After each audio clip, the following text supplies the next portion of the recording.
Aujourd'hui dans l'histoire, la Première Guerre mondiale est évitée de justesse à Agadir. Au début du XXe siècle, la France, à la tête de l'Algérie depuis 1830, envisage de renforcer sa position au Maghreb et tourne tout naturellement son regard vers le Maroc.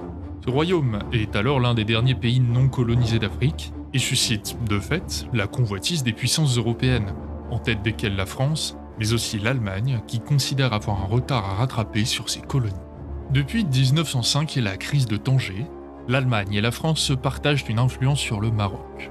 La première ayant un droit de regard sur ses affaires, et la deuxième des droits particuliers sur les banques et sa police. Mais tout s'emballe en 1911 lorsque le sultan, menacé par une révolte, demande l'aide de la France qui en réponse pénètre le territoire marocain et occupe plusieurs villes. L'Allemagne, inquiète pour ses prétentions, décide de réagir et envoie une canonnière, la SMS Panthère, dans la baie d'Agadir. Ce coup de pression de l'Allemagne est reçu avec beaucoup de véhémence de la part de l'Alliance franco-britannique, qui menace directement Berlin de représailles.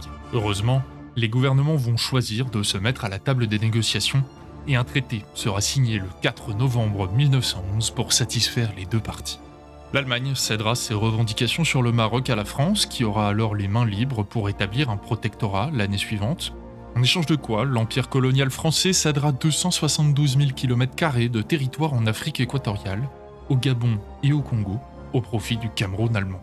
Sans la volonté diplomatique de Joseph Caillaux, alors président du Conseil français, il est possible qu'une première guerre mondiale différente de la réalité se soit déclenchée 3 ans plus tôt.